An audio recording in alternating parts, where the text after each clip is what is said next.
Bruce, what do you guys hope the lessons that'll be learned from the opening game? We got to tighten some things up. I think we got to keep our intensity, and we got to continue to fight the way we did in the game. We play that way. We tighten some things up. We feel good about where we're going to be. First game, tough game to play. First game, and but I think we learned a lot about ourselves. All of Cal's teams need freshmen to develop, but how much easier is it to have a bunch of older guys to help them on that process? I mean, we got some older guys. I think the older guys really help more in terms of how you prepare. Freshmen aren't used to preparing the way we do. So, but our older guys also are new. So, it takes a little time to get used to, playing under a different coach, things like that. But I think our preparation's been pretty good in terms of how we practice and those things like that. And older guys are usually better at that than the younger guys. But I think that's where it has really helped us out by having those guys. But we still got some ways to go in terms of our chemistry and what we need to do, though. What sort of things have you guys learned, or did you learn about yourself in Duke? Probably need. I think we need to get to the line a little bit more. They shot 16 more foul shots, and I think that was a big part of the game. If you really look at the statistics, so just getting at the line a little bit more, maybe posting the ball a little bit more. Also, too, when you get in these games, you sort of figure out, who can do what. What the matchups are, what we need to do in that respect. Looking forward, like I said, the biggest thing is, you're not looking out there saying, well, we didn't play hard enough or we didn't do anything like that. As long as you don't worry about that, you can coach the other things. So you never want to have to coach effort, and we didn't worry about that at all. The other things we can clean up and we can get better at.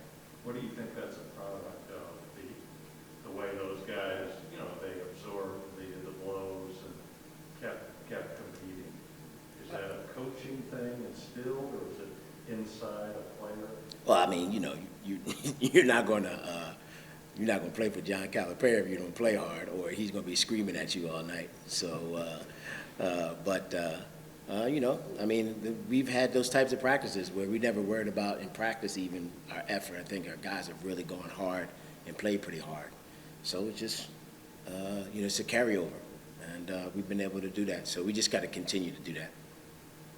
How do you expect a Tata shot third or fourth team? And like I asked on Cal saying he was trying to get Tata on a force issue. How do you think he'll kind of bounce back? He just got to learn from it. Watch himself on film, see the mistakes that he made.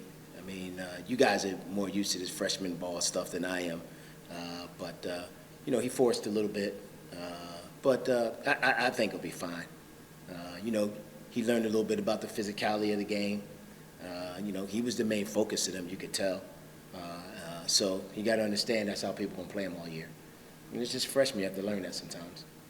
When you have a guy like Oscar who seems to get almost every rebound, how do you balance that aggression with going too hard and picking up too early fouls? You got to let him do what he does. That's what he does. You saw that.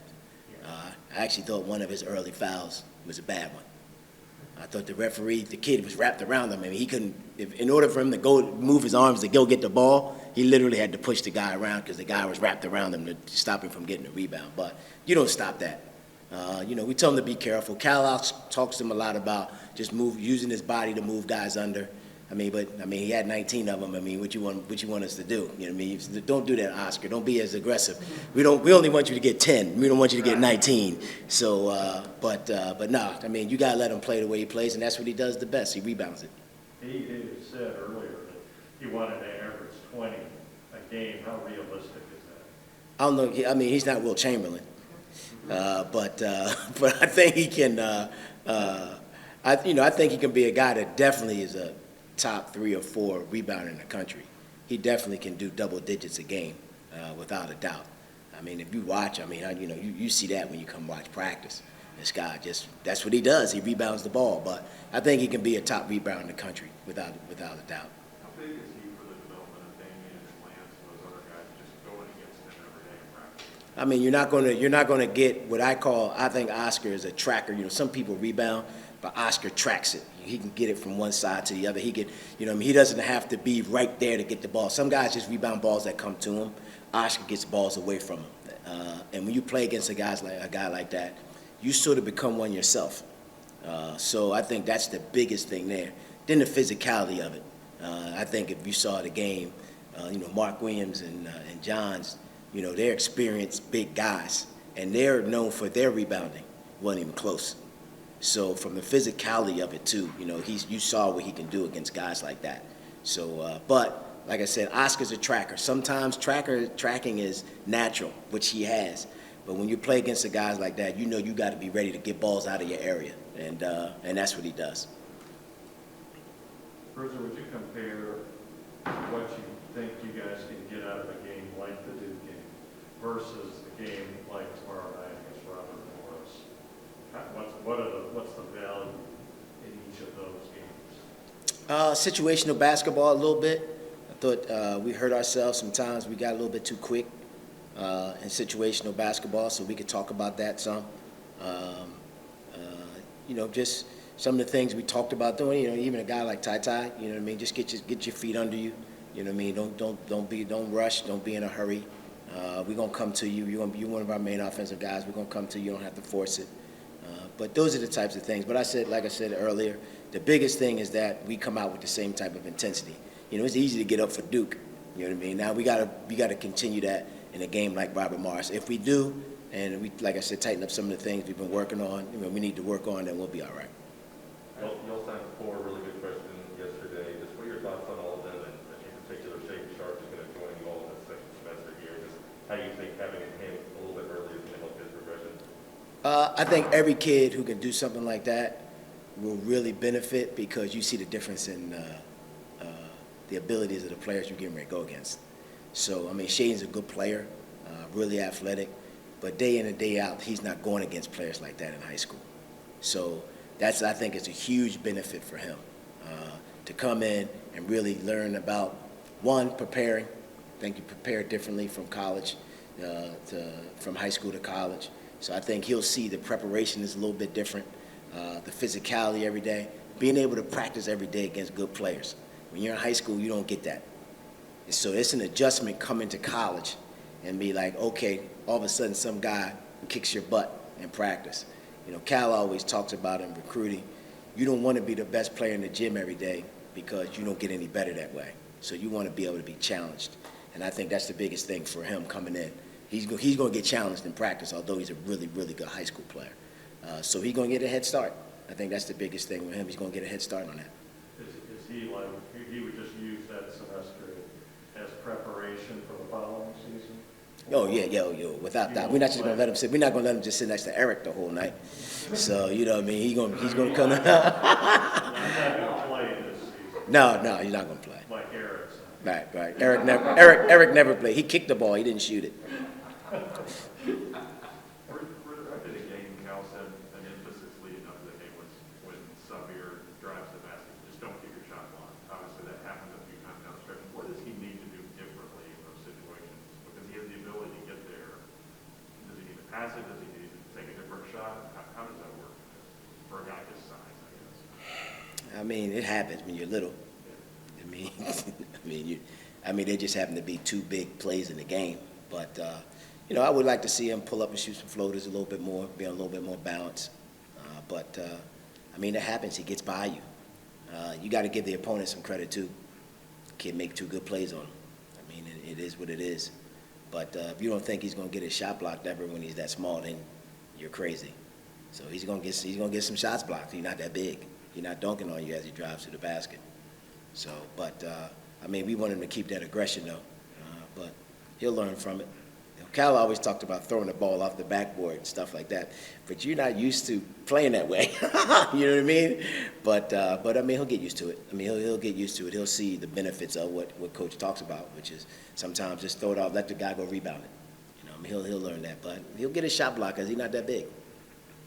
What you see at the other end of the Keels, it seemed like he got to the basket again and again. What did you guys see there? I think it was more so our positioning and what we did in that respect, not just the guy that was on the ball, but guys that were off the ball. And that's some of the things that we can, like I said, that's one of those things you can clean up.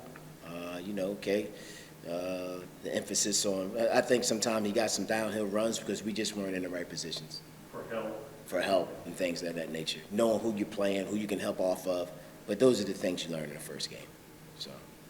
Jacob did a really good job, I thought, just, really defending Apollo.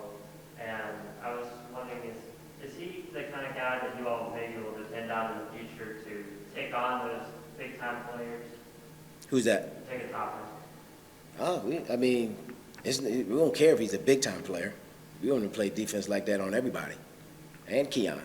So we're expecting that from those guys, not just because it's Paulo Manchero, right? I mean, not because it's Paulo. So we expect them to play. If we're going to be a good defensive team, then everybody has to play their part. Not just for one guy. If we got a chance to shut somebody down, that's fine. I think Jacob Toppin can be the best defensive player in the SEC because I think he can play all 5 positions if he wants to. Now, he got to do some things. He has to want to, but he has to do some things. But defensively, just don't do it just because we're playing Paulo. We want to do it every night against whoever your opponent is. When you say play all 5 positions, you mean defend all 5? Yes, defend all 5 positions, yes. Should we expect to see C.J. Frederick tomorrow at all? Has he still vaccinated this week? I'm not sure. He's still doing some things to get ready. So, but I'm not sure. I'll be honest with you. I'm not. We'll see. I guess we'll see today at practice. Overall, what's been the team's response to the loss of Duke in that kind of big time situation? I missed it. What? Just like what's been the team's response maybe at practice yesterday? Has anyone, Cal said at the presser after the game that he needs people to step up. Have you seen any of that? We really didn't do anything physically. We didn't get home till like 5 o'clock in the morning. So today we'll have practice. So, but I hope so. I mean, you hope to have that type of response. If you're going to be a good team, you better have that. You better have that response of guys being ready to go the next practice. You can't have a hangover after a game like that. So if not, you lose to Robert Morris. 5 o'clock getting back, obviously, that's late or early, depending on how you look at it. Then you play 2 days later. They're young and fit, is that no big deal for them, or? We've got to be ready. That's what the schedule calls for, so you better be ready. I mean, there's nothing you can do about it. That's what happens. Let's go. You know what I mean? You got to be ready.